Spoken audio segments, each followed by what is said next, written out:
Do you know why I started this page? It's because I believe that Christians should encourage people to return to Scripture itself. I mean, why not? Nganong di man ta mo balik sa Scripture? We are living in a world, in this generation na halos wala na gani ka ilang Bible. Yes, kusog mang share of Bible verses, not because they know that it is God's power to save, but because they treat it as a quote, as a quotation na lami paminaw, no? Not necessarily because natugkad nila ang posibleng nindot nga mabuhat ana sa ilang eternal na kinabuhi later on after this life. So, again, I made this page because I believe that Christians should encourage people nga mobalik ta sa Scripture. I mean, ano di man, di ba? Based atong previous video nga akong na-record before, nakita nato Jesus himself used Scripture a lot. So nganong kita dili? Di ba? Paul said in 2 Timothy chapter 3 verse 16 and 17, all Scripture is given by inspiration of God. Kuha na ninyo. All Scripture is given by inspiration of God. Nahimong nahatag, nahimong na made available ang Scripture, pinagi sa unsa? By inspiration of God. Yes, tao ang nagsulat, pero ang nag-inspire sa utok sa nagsulat, God. Do you see that?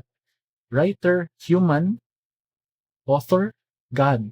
Lahi ng writer, lahi ang author. Kuha. Writer, tao, author, God. Writer, fallible, pwedeng masayo, imperfect.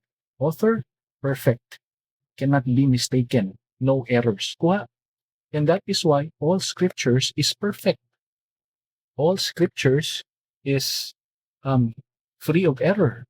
And that is why, masabta nato ang next lines, and is profitable for doctrine. That is why all scripture is profitable for doctrine. Gusto ka magtudlo about doktrina?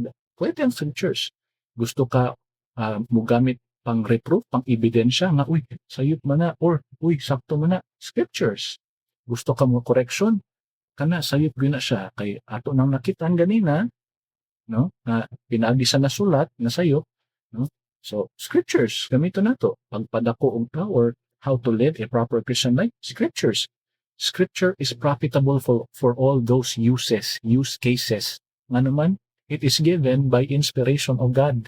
It's not given by a person with doctorate degree lang, no? As amazing as that sounds, pero dili tao nga naay taas na gieskwelahan ang naghatag sa scriptures. Dili tao na nilnig ug agis ang kinabuhi mo'y author sa scripture, dili. It's inspired by God. Verse 17, that the man of God may be complete. Gusto kang makompleto? Gusto kang ma-fully equipped? Gusto kang mubuhat sa mga maayong butang? And gusto ka fully equipped to be able to do those maayong butang? Scriptures. Scriptures. No? Acts 17:11, no? They had this attitude, no? Ang mga batasan sa mga nagpuyo sa Berea na itong panahon na. Now the Bereans were more noble-minded than the Thessalonians. Ano man? For they received the message with great eagerness. Kuha mo na. Pag nakadungog sila sa mensahe, they were very eager, no? Kita pa ba kag mga tao karon nga maghisgot-hisgot ka og Bible nga matik interested, no? Actually, mas daghan ang murag ma-allergic. Bible, no? Versikulo, preaching, daghang hinana. But them, kaniadto, they were very eager, no? But here's the thing, dili lang sila kutob nga interesado lang. Yes, interesado sila, but apart from being just interested, they were carefully examining, no?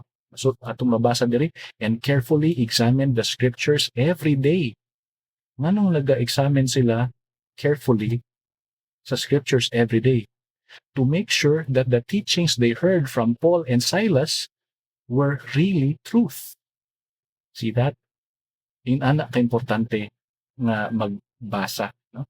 Dili pwede nga, nindot lagi ito, ang versikulo to, maayo kayo niya pagka-preach, ay, lami ato paminawon. Dili pwede nga inana lang nga, eagerness natataman. dapat naapoy pag carefully examine. Sa ilang gibuhat, carefully examine the scriptures daily pagani, no? How many of us study the scriptures daily karong panahon na? Aron lang matun-an and para na pamatud-an nga kaning akong gituuhan karon o kaning tanan akong gipambuhat karon are really truth. Pila nato karon nga nag-ingon ana hangtod karon? Naa ba? Ikaw, are you like that? No? Pero that is exactly why I created this page. Because I want us to return to Scripture itself. Because si Jesus mismo, number one, is ingon ana. Whenever he come across situations, if naa siya'y nakasugat sa mga sitwasyon nga kailangang desisyonan, kailangang tubagon, kailangang harungon, Jesus returned to Scripture. And we should also, we should also, nga naman, Scriptures is inspired by God. And because gikan na sa Ginoo kana nga mga tubag, you can never go wrong. It means you will always have the correct answer. Do you get that? So, friend, thank you so much sa kaninga time nga imong gispend sa pagtanaw ani nga video. And if karon you have changed your mind and na-enlighten ka towards imong pananaw sa scripture, I would extend an invitation to you to have Bible study with me. If you want, I could find time for you. Let's have a Bible study, 1 hour, 1 week, and then 10 sessions.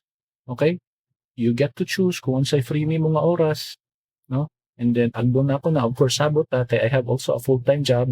But magsabot ta, but mo na ako ika-commit sa imo ha.